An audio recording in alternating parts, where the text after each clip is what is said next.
की कथा में हमारे साथ यहाँ पे गुरुकुल के स्टूडेंट और कुछ हमारे प्रभु जी लोग भी हैं। सभी लोग हरे कृष्णा बोल दो प्रभु जी और माता जी लोग को। कुछ हमारे स्टूडेंट कुकिंग भी कर रहे हैं।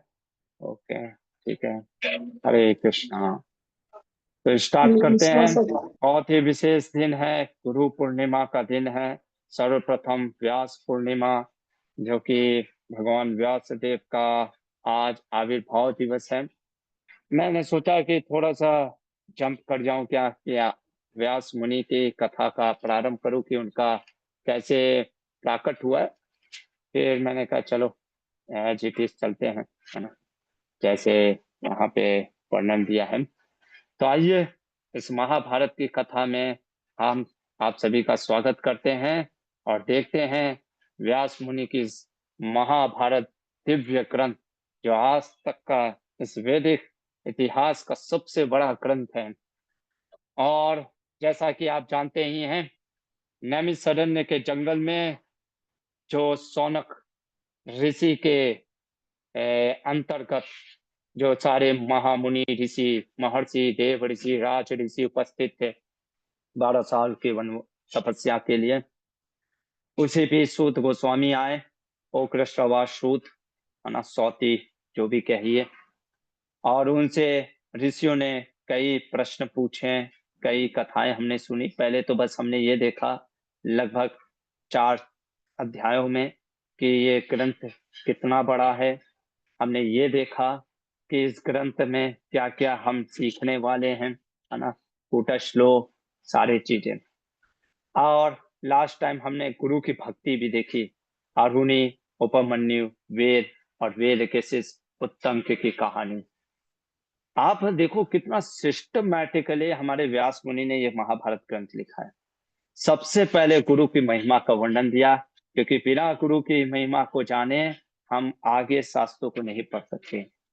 मैंने आज एक स्टेटस भी लगाया है, भगवत गीता का 2 अध्याय 52 वर्ष में भगवान कहते हैं ये वैदिक शास्त्र इतने मोह कलीलम है। और विशेषकर महाभारत तो ऐसा है कि जैसे जंगल में जाते हैं ना, तो कभी कभी हम भटक जाते हैं, कई प्रकार के वृक्ष होते हैं।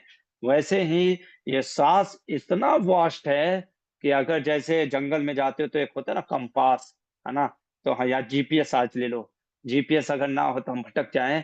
वैसे अगर वैदिक शास्त्रों का अध्ययन हम बिना गुरु की कृपा से, है ना, हम बिना गुरु की कृपा से अगर पढ़ने का प्रयास करेंगे, हम नहीं पढ़ पाएंगे, हम नहीं समझ पाएंगे, है ना।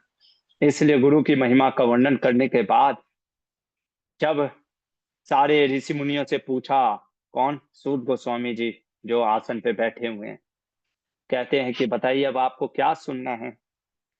उन लोगों ने कहा हम वेट करते हैं हमारे जो कुलपति हैं, अध्यक्ष हैं, सौनक ऋषि का। सौनक ऋषि आते हैं।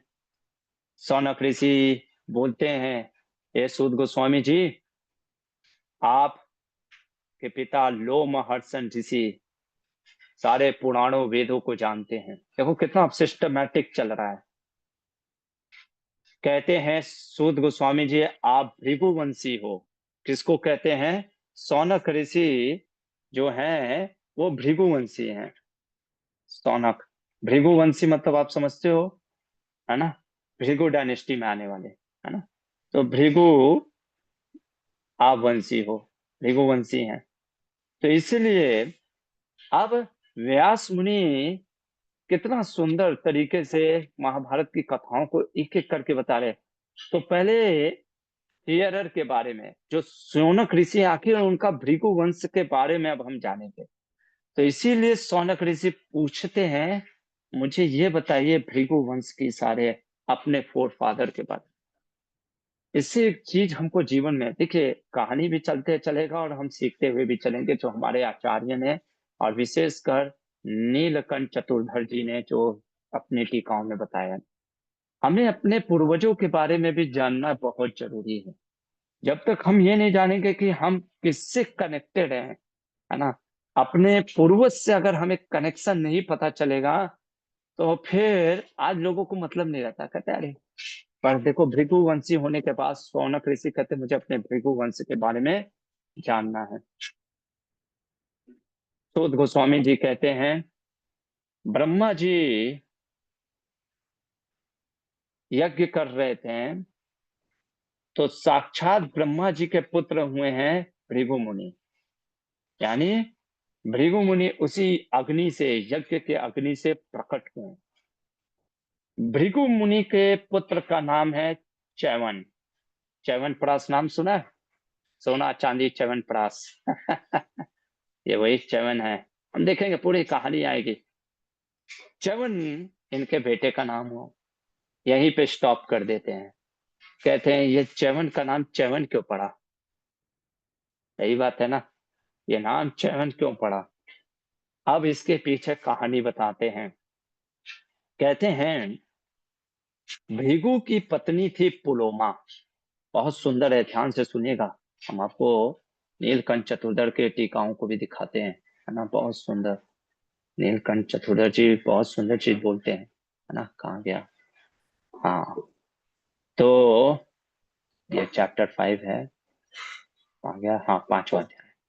5वें अध्याय के श्लोक के 19वें में हम देखेंगे, है ना। नीलकंठ चतुर्दर जी कुछ एक बहुत सुंदर चीज। हाँ, होता क्या है देखिए, यहाँ पे आपको दिख रहा है, बाल्ये किला लिखा, बाल्ये किला रुदंती। एक मिनट और इसको जूम करने का प्रयास करता हूँ। दिखा, बाल्ये किला रुदंतीम कन्या, है ना, रुदन। इसको मैं स्क्रीन राइट पे करता हूँ तो आपको और ज्यादा समझ में आएगा। आपको दिखा, बाल्ये किला रुदंतीम कन्या रोदनानि वृत्त्यर्थे। दिख रहा है आपको, है ना। उक्तम रे रक्षेना गृणेति तावते गृहणे सन्नि। कहानी क्या है कि भृगु की जो पत्नी है पुलोमा, है ना, पुलोमा की कहानी बता रहे हैं कि भृगु की पत्नी जो पुलोमा है ना, भृगु वाइफ, भृगुस वाइफ के नाम का क्या है? पुलोमा। क्या नाम है? पुलोमा। इसका नाम पुलोमा क्यों पड़ा, इसका कहानी बता रहे हैं नीलकंठ चतुर्दर जी। ये महाभारत में नहीं है, नीलकंठ चतुर्दर जी कह रहे हैं कि एक बार बचपन में ये रो रही थी, जैसे बचपन में बच्चे रोते हैं ना। इसके पिता ने कहा, अरे रो नहीं, नहीं तो मैं राक्षस से तुमको पकड़वा दूंगी, शांत कराने के लिए। संभवतः उसी घर में उस समय पुलोनावा नाम का राक्षस था, राक्षस। और ये बहुत सुंदर थी। तो राक्षस को लगा कि पिता ने क्या किया है, अपनी बेटी को मुझे दे दिया है, वर्ण करा दिया है ना। और पिता भी इसका नाम समावधर, है ना, इतना तो नहीं दिया नीलकंठ चतुर्धर ने, पर इसका नाम पुलोमा रख दिया। जिंदगी में एक चीज याद रखिए, आपका जो नाम होता है ना, आप वो चीज अट्रैक्ट भी करते हो, एनर्जी को। इसलिए बड़ा सोच समझ करके लोग नाम रखते थे। जैसे हमारे वैदिक संस्कृति में पहले लोग राम, नारायण, विष्णु, कृष्ण इत्यादि, एक तो सामने वाला बोलेगा भगवान का नाम हो जाएगा, दूसरा उसके अंदर भी भगवान के जैसे गुण आए, है ना। आपका नाम क्या होता है बहुत इंपॉर्टेंट है। क्योंकि इसका नाम पुलोमा रख दिया, पुलोमा करके इसकी अपने बेटी का नाम पुलोमा रखा, इसलिए। और क्योंकि इसके पिता ने हंसी मजाक में भी क्या बोल दिया कि तुम्हें पुलोमा, तुमको मैं राक्षस पुलोमा को दे दूंगा, शांत हो जाओ। इस कारण से वो पुलोमा ने तो सीरियसली ले लिया। अब वो सोचा कि ये मेरी पत्नी है, पर वो तो मजाक में बोला था। नीलकंठ चतुर्दर कहते हैं मजाक मजाक में भी कई चीजें नहीं बोलनी चाहिए। पहले के लोगों का वचन बहुत ही प्योर होता था ना। अब तो ठीक है। तो खैर, जो मैंने सीखा कि हमें अपना नाम बड़ा सोच समझ करके रखना चाहिए, पुत्र पुत्र और पुत्रियों का। कुछ भी नहीं, चिंटू मिंटू सिंटू कुछ भी रख देते हैं आजकल। लोगों को इस सब चीज पे सटल एनर्जी अट्रैक्ट करती है। तो ये जब बड़ी हुई, बहुत सुंदर हो गई। अब इसके पिता ने शादी करा दिया भृगु मुनि से। और भृगु मुनि जो थे, भृगु मुनि अपनी पत्नी के साथ आश्रम में रहने लग गए। इनकी पत्नी पुलोमा गर्भवती हुई। अब हुआ क्या कि एक दिन की बात है, भृगु मुनि निकल गए आश्रम से सोचे कि चलो मैं जाता हूँ, थोड़ा सा स्नान इत्यादि करके आता हूँ वापस। इधर ये पुलोमा अपनी उस पत्नी को ढूंढ रहा था, राक्षस को। अब ये उसी आश्रम में आता है, जब देखता है कि भृगु मुनि नहीं है, इसके प्रति काम से आसक्त हो जाता है और उसको लगता है कहीं ना कहीं ये स्त्री जो है ये मेरी शायद पत्नी है ना। जैसे आप आज भी देखोगे बचपन में लोग शादी कराते हैं ना, कहीं राजस्थान इत्यादियों में कह देते हैं ना कि तुम इसके फलाने के पत्नी हो, है ना, छोटी सी बच्ची का बाल विवाह कहते हैं ना। तो वैसे ही पुलोमा राक्षस सोचने लगता है कि मेरा कहीं ये वही पुलोमा तो नहीं ना जो मेरी पत्नी है, जिसको इसके पिता ने मुझे बचपन में दिया था पर पता नहीं कहाँ शादी करा दिया। उसी जगह पे ब्राह्मणों, क्योंकि भृगु मुनि थे, ब्राह्मण थे, तो उनके यहाँ अग्निहोत्र, अग्नि प्रज्वलित हो रही थी। तो अग्निदेव से पूछते हैं, कौन? ये राक्षस। राक्षस पुलुमा कहता है, अग्निदेव की स्तुति करता है कि आप कैसे हैं, बहुत ही महान है ना। आप सब जानते हैं, भूत भविष्य वर्तमान, अग्नि के सामने तो सब कुछ होती है, और आपके ही सामने साक्षी लेकर के लोग वर्ण मतलब कि करते हैं। मुझे ये बताइए, क्या ये वही लड़की है पुलोमा, जिसका बचपन में इसके पिता ने मुझे दिया था? अब अग्निदेव सोचने लग जाते, मैं क्या बोलूं, क्या मैं सच बताऊं कि यहाँ वही औरत स्त्री है पुलोमा, या मैं ये बताऊं, या मैं अगर सच बताता हूं तो भृगु मुनि मुझे श्राप दे देंगे, है ना, कि तुमने मेरी स्त्री के बारे में क्यों बताया, क्यों एक राक्षस को आइडेंटिटी बताया मेरी स्त्री के बारे। और नहीं बताता हूं, झूठ बोलता हूं तो झूठ बोलने का पाप। लाइफ में नीलकंठ चतुर्वेदी जी कहते हैं कि कभी कभी इतना इजी नहीं होता है जिंदगी, डायलेमा हर के जीवन में आता है, यही महाभारत का ग्रंथ है।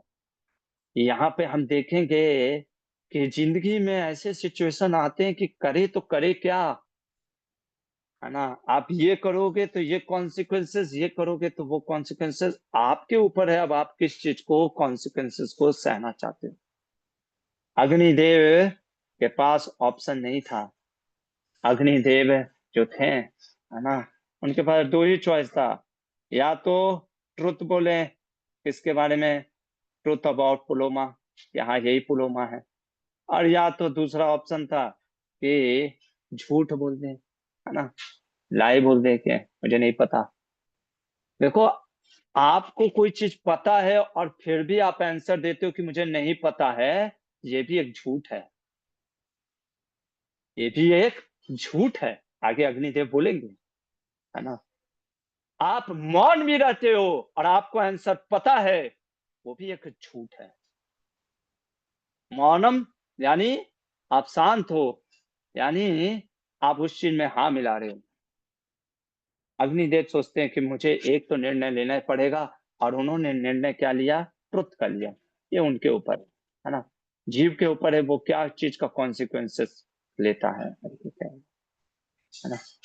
वो ट्रुथ का लिए, उनको पता था कि मैं सत्य बोलूंगा तो भृगु मुनि का श्राप भी आएगा।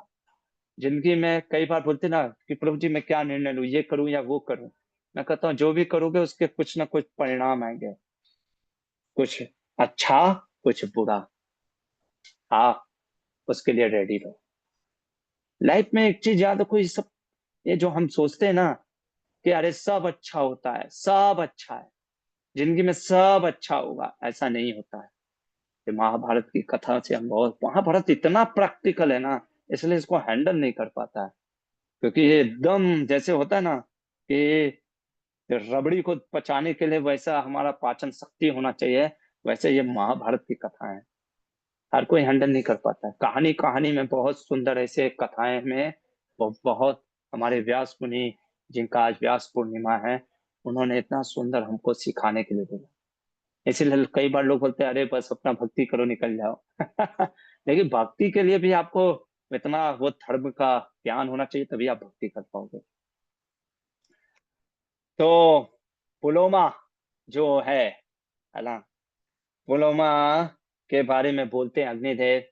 तो अग्निदेव देखो कितना सुंदर बोलते हैं, बोलने का तरीका भी होता है, बहुत सुंदर बोलते हैं। अग्निदेव कहते हैं, हाँ तुम्हारे इसके, हाँ ये वही पुलोमा है जिसके पिता ने बचपन में तुमको देने, मतलब कि हंसी मजाक में कहा था कि मैं पुलोमा राक्षस को दे दूंगा तुम्हें। पर जो वैदिक अग्नि को साक्षी मान करके भृगु ने इसका पानी ग्रहण मतलब विवाह किया है। यानी कई बार लोग बोलते हैं ना, rituals no matter, rituals matter करता है, खास करके उनके लिए जो आजकल लव इन रिलेशनशिप में रहना चाहते हैं, है ना। रिचुअल्स बहुत मैटर करता है। और इसलिए कहते हैं कि इसके पिता ने जो वैदिक संस्कृति के अनुसार इसका विवाह भृगु से किया है, इसलिए ये भृगु की पत्नी है। पर तुम जो कह रहे हो कि हाँ इसका बचपन में इसके पिता ने तुम्हारे साथ विवाह करने का बोला था, है ना। Rituals is very important. Neelkanth Chaturdhar ji कहते हैं रिचुअल्स मैटर करता है ना। आप ये नहीं कह सकते कि रिचुअल्स मैटर नहीं करता। स्पिरिचुअल में अगर आप देखोगे, स्पिरिचुअल में क्या आता है, स्पिरिट प्लस रिचुअल दोनों की जरूरत है ना। आप ये नहीं कह सकते कि I just believe in the spirit, I don't believe in the rituals. Rituals भी फॉलो करने होते हैं। इसलिए ये वास्तव में भृगु की पत्नी है, अग्निदेव ने बोला। खैर पुलोमा राक्षस तो कहता है मुझे वो काम से पीड़ित था, काम के आसवशीभूत होने के कारण पुलोमा का अपहरण करके उसी समय वो एक सुअर बोर का रूप धारण किया, और सुअर के रूप धारण करके उसको, किसको, पुलोमा जो कि भृगु की पत्नी थी, उसका अपहरण करके उसको लेकर के जाने लगा। जब जाने लगा तो पुलोमा के गर्भ में कौन था, एक शिशु था, है ना। देखो ये क्यों स्टोरी बताया जा रहा है, इसके कई लॉजिक है पीछे। ये बताना चाह रहे हैं उग्र शवासुत कि हे सौनक जी, आप जिस वंश परंपरा में आते हो वो कितना महान है। जैसे ही वो बालक को दिखा कि उसकी माँ, है ना, अपहरण हो रही है ना, मुश्किल में, बहुत तेजस्वी थे, ऐसे है ना, कि भृगु मुनि भी कोई साधारण नहीं थे, उनकी भी कहानी हम देखेंगे आगे। तो होता क्या है कि ये जो बालक होता है अपनी माँ के गर्भ से च्यूत, च्यूत मतलब होता है गिर जाता है, अपने इतना इतना पावरफुल होता है कि आपको कि कैसे अपने आप गिर जाता है। वो वो बेबी कोई साधारण नहीं था, और इसलिए वो गिरने के कारण, क्योंकि वो बेबी जो है च्यूत होता है, मतलब कि गिर जाता है, गिरना उस माँ के गर्भ से, इसके लिए उसका नाम क्या पड़ जाता है, चयन, है ना, चयन मुनि। और जैसे ही जब वो गिरता है, ऐसा नहीं कि मर जाता है, इतना तेजमय होता है, तेजमय प्रकाश होता है कि उसके तेज को, जैसे कभी कभी आप अंधेरे में होते हो ना और अचानक से कोई लाइट चला दे, ऐसे आप करते हो ना आंख, वैसे इतने तेज के कारण वो संभाल नहीं पाता है राक्षस। कहने का अर्थ क्या है, हमारे नीलकंठ चतुर्धर जी कहते हैं कि वो इतना पुण्य था, इतना पुण्य आत्मा था कि वो राक्षस उस चीज को हैंडल नहीं कर पाता, उसी समय उसके तेज के कारण भस्म हो जाता है। बोलो माँ राक्षस, यानी अपने माँ की रक्षा करता है शिशु, वो चयन। ये देख करके कि रोने लग जाती है, क्योंकि एक स्त्री का अपहरण हो रहा था, उसी समय ब्रह्मा जी आते हैं, भृगु मुनि आते हैं। भृगु मुनि पूछते हैं कि तुम्हारे साथ कौन, मतलब तुमको कौन तुम्हारे बारे में, या कैसे वो राक्षस आ गया पुलुमा, है ना, पूरी कहानी बताओ, कौन बताया, क्या हुआ, कैसे अपहरण हुआ। पुलुमा ने पूरी वृत्तांत सुनाई, ऐसे ऐसे हुआ, अग्निदेव से इसने पूछा और अग्निदेव ने सच बता दिया। भृगु मुनि क्रोध में आ जाते हैं और श्राप दे देते हैं, क्या, कि हे अग्निदेव, आप सर्वभक्षी हो जाओ। सर्वभक्षी मतलब आप सब चीज खाने वाले हो जाओ। आप कहोगे वाह मस्त, चिकन मटन सब खाऊंगा, नहीं। एक देवी देवताओं के लिए बहुत ही, क्या है, अपमानजनक है ना। देखो अग्निदेव, ये महाभारत सारे देवी देवताओं की भी वंदना करते हुए चलेगा, क्योंकि इसमें सारे वेद और पुराणों के इतिहास है ना। अग्निदेव बोलते हैं, भृगु मुनि, मैं भी चाहूं आपको श्राप दे सकता हूँ। ऐसा होता है ना कि कोई गुस्से में आपको कुछ बोलता है, आप भी बोल सकते हो, वैसे वो कहते हैं मैं भी श्राप दे सकता हूँ, पर मैं नहीं दूंगा, क्योंकि आप ब्रह्मा जी के पुत्र हो, है ना। आप ब्रह्म पुत्र हो, आप ब्राह्मण हो, है ना। इसलिए मुझे पता है, लेकिन आप मेरा मुझे भी समझो, मैं कोई साधारण नहीं हूँ। वहां पे भृगु मुनि को बोलते हैं, मैं पहले कौन हूँ? मैं अग्नि हूँ। अग्निहोत्र में मैं आपके होता हूँ। इसी में लोग आहुतियां देते हैं यज्ञों में, है ना। और सारे यज्ञ संपन्न होते मेरे ही द्वारा। आप सोचो मैं कैसे झूठ बोलता, मैं क्या करता, मैं झूठ बोलता कि हाँ ये पुलमा। लेकिन ठीक है, आपकी जो इच्छा, आपने कर दिया श्राप, हरे कृष्णा बोल करके। वो क्या होते हैं, अग्निदेव विलुप्त हो जाते हैं। अब कहीं भी ब्राह्मण अग्नि चला ही नहीं पा रहे। फिर अग्निदेव की तरफ आपको कि मैच स्टिक, अरे वो मैच स्टिक से भी वो मैं जो केमिकल जो है, वो पावर अग्निदेव से आ रहा है ना। अग्निदेव अपनी सारी अग्नि शक्ति खींच ले, तुम चलाते रहो। मैच स्टिक लाइटर अब हो ही नहीं रहा है। और बिना आग के ना खाना पकेगा, और ना क्या होगा, यज्ञ होगा। सारे कार्य रुके, हाहाकार मच गया। सारे देवी देवता ब्रह्मा जी के पास गए। ब्रह्मा जी ने बोला, हे अग्निदेव, ये श्राप वास्तव में आपके लिए वरदान हो गया। जैसे सूर्य की तेज अगर कहीं पड़ती है, किरण पड़ती है मल मूत्र में, तो सूर्य अपवित्र नहीं होता है, बल्कि वो स्थान को भी सूर्य की किरणें पवित्र कर देती है। ब्रह्मा जी कहते हैं, अग्निदेव, आपके आग में यदि चिकन मटन भी पकाओगे, तो अग्नि क्या होती है, अपवित्र नहीं होती, कभी नहीं अपवित्र होती है। बल्कि यही अग्नि को साक्षी मान करके विवाह इत्यादि जो संपन्न होते हैं, इतनी पवित्र है ना। ये अग्नि सब चीज को जला करके, सोने को भी पवित्रता कैसे करते हैं, सोने को आग में जब जलाते तपता है, तो आग से कारण से वो पवित्र हो जाता है। आपके अंदर वो पवित्रता, बल्कि आप महान हो। ये कहानी बोल करके जो है, हमारे उग्र श्रवण गोस्वामी कहते हैं, अब मैं च्यवन मुनि की कहानी बताऊंगा कि च्यवन मुनि आखिर उनके पुत्र कैसे सर्प से, सांपों से उनका क्या हुआ, लड़ाई। देखो आप सब देखो, स्टोरी कनेक्टेड है। सौनक ऋषि जो कि भृगु वंश के हैं, तो पहले सौनक ऋषि का परिचय दे रहे हैं। ये महाभारत की कथा सर्प यज्ञ में, जन्मेजय सर्प यज्ञ कर रहे हैं, इसलिए पूरे सांपों की कहानी बता रहे हैं कि सांपों का किस किस से लड़ाई हुआ, क्यों लड़ाई हो रहा है। और उस कहानियों के माध्यम से कुछ शिक्षाएं भी बता रहे हैं व्यास में। यह है महाभारत की कथा। हरे कृष्ण। यहीं पे रुकेंगे। आगे 8वें अध्याय, ये लगभग 7 चैप्टर तक मैंने आपको स्टोरी के फॉर्म में बता दिया। 8वें चैप्टर में आखिर च्यवन मुनि के कौन शिष्य हुए, है ना, सॉरी पुत्र कौन हुए, और उनका युद्ध क्यों हुआ सर्पों से, वो सारी चीज कल जानेंगे। किसी का यदि कोई क्वेश्चन है तो most welcome, otherwise we will stop it. Yes, Anant Tirth Prabhu. अरे गुरुजी, बहुत बहुत धन्यवाद, मैंने अच्छे से बताया। मुझे मेरा प्रश्न है, जैसे कि नागलोक का हम जैसे वर्णन सुनते हैं कि नागलोक है, तो क्या ऐसे हर एक का मतलब प्राणी जैसे जीव है, तो क्या सबके लोग हैं क्या अलग अलग?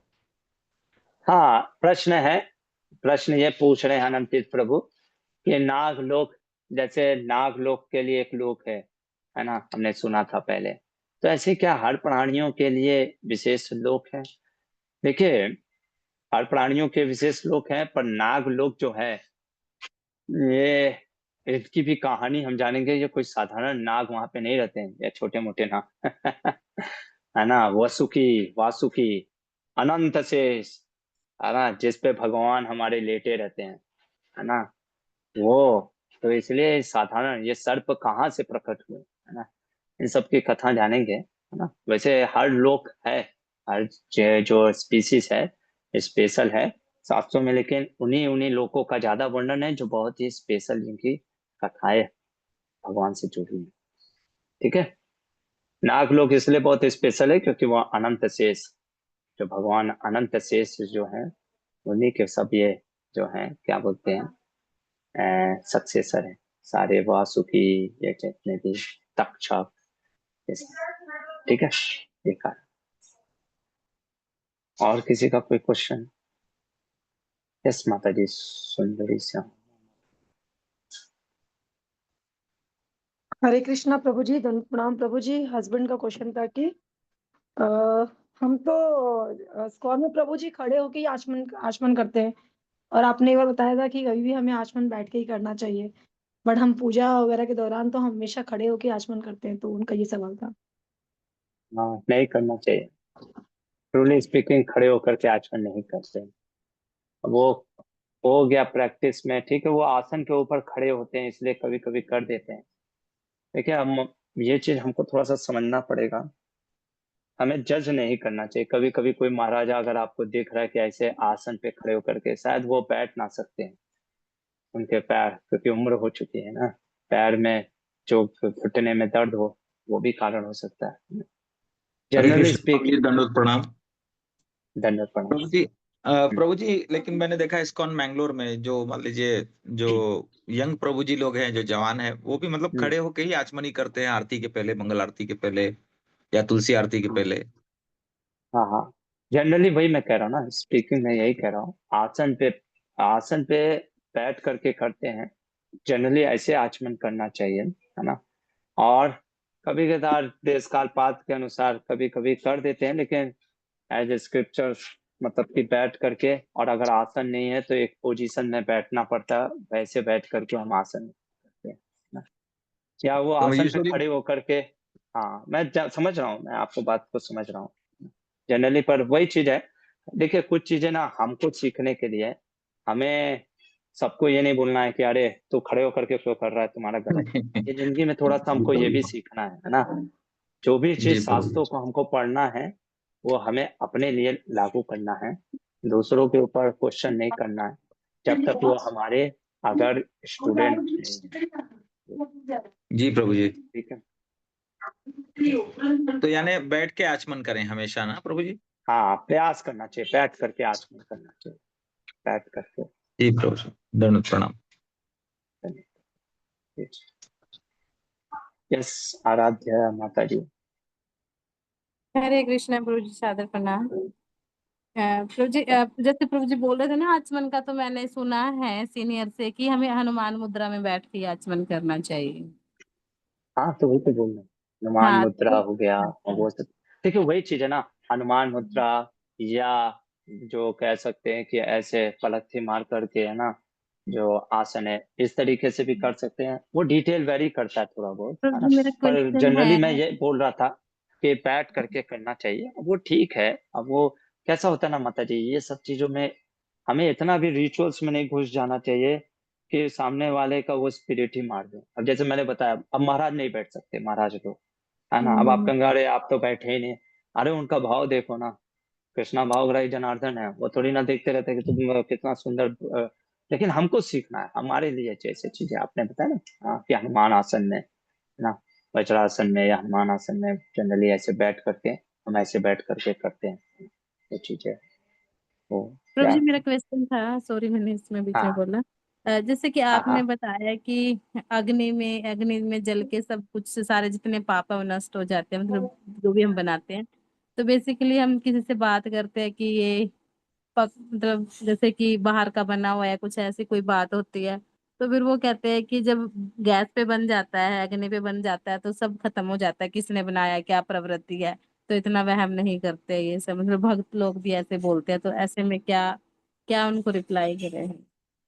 मैं प्रश्न नहीं समझ पाया, आप क्या प्रश्न पूछे माता जी, एक बार फिर से बोलिए। जैसे प्रभु जी क्या आपने बोलिए? बताया कि अग्नि हाँ में हाँ। जल के सब पाप नष्ट हो जाते हैं, जैसे चिकन नहीं, मैंने विकन ये का। नहीं बोला अग्नि में जल करके सब पाप नष्ट हो जाता है, मैंने ये नहीं अग्नि बोला। में पकने मैंने से। ये बोला, ब्रह्मा जी ने कहा कि हम्म, अग्निदेव, आप को मान लीजिए, आपके गैस, मान लीजिए अग्नि में कोई चिकन पका रहा है, ठीक है। तो इसका मतलब ये नहीं कि चिकन पका रहा है, अग्नि में चिकन पका लिया तो अब वो नष्ट हो गया, उसका पाप हम चिकन खा सकते नहीं। हाँ हाँ अग्निदेव को कुछ नहीं अपवित्र हुए। आप चाहे मांस पकाओ या जैसे मुर्दा लोग जलाते हैं, है ना, चिता को ठीक है। जलाते हैं, तो हाँ अग्निदेव अपवित्र नहीं होंगे। जैसे सूर्य की रोशनी जब मल मूत्र पे पड़ती है तो सूर्य कोई अपवित्र नहीं होता है, वो कहना चाह रहे। ठीक है प्रभु जी, शायद यही मैंने यही हाँ यही ये अंडरस्टैंडिंग होती है जब हम बोलते हैं ना किसी को कि ये ऐसे भोग नहीं लगा, या भोग लगा वो भी हो लेकिन बाहर का बना या कैसा है तो हम ऐसे पा रहे हैं, तो फिर आगे से आंसर आता है कि ये जब आग पे पक जाता है तो सब शुद्ध हो जाता है, मतलब इस चीज को ऐसे ले लिया जाता है। नहीं नहीं नहीं, ऐसा नहीं है। आग में पक गया तो सब शुद्ध हो जाता है, ऐसा कहाँ है। तो फिर आग में तो हम चिकन पका देंगे तो शुद्ध हो गया क्यों? ऐसा नहीं होता है ना। तो मुझे मुझे यही समझ में आया था, मैंने इसलिए क्लियर किया प्रभु जी। नहीं नहीं। ठीक है प्रभु, थैंक यू प्रभु जी, हरि बोल। हरे कृष्णा। हरे हरे। और किसी का कोई क्वेश्चन है नहीं तो फिर वही पूछ जाते हैं। तो जनरली हमने आज जो सीखा, पहला चीज तो ये सीखा, अपने बच्चों का नाम ऐसा रखो जो कि थोड़ा सा सात्विक हो, है ना, आध्यात्मिक हो तो सबसे बेस्ट। दूसरा चीज हमने ये सीखा कि जिंदगी में कई बार हमारे भी लाइफ में डायलेमा आएंगे, और ये आएगा बार बार। ऐसे डायलेमास में क्या निर्णय लेना है वो आपके ऊपर है, पर उसके लिए भी रेडी रहो कॉन्सिक्वेंसेस के लिए। तीसरा चीज हमने ये देखा कि अग्निदेव इतने महान थे, है ना, इसलिए तो देव हैं वो, कि यदि कोई क्रोध भी किया है और उनकी गलती नहीं है फिर भी उनकी महानता देखिए, उन्होंने श्राप काउंटर एक्ट नहीं किया। हाँ, भले थोड़े से दुखी हो गए और उन्होंने सारे जगह से अग्नि को हटा लिया। और फिर ब्रह्मा जी बताते हैं कैसे इस श्राप को भी आप किस तरीके से एज ए वो ले सकते हो, बेनिफिट, है ना। और फिर हमने ये भी देखा अपने पूर्वज के बारे में, जैसे सौनक ऋषि जानना चाहते हैं, हमें भी पता होना चाहिए कि हम किससे बिलोंग करते हैं, है ना, क्या बिलोंग करते हैं। अपने पूर्वजों के प्रति भी ग्रेटफुलनेस होना चाहिए। और सबसे बड़ी बात कि जैसे आज गुरु पूर्णिमा है, हमें गुरुजनों से प्रश्न करना चाहिए।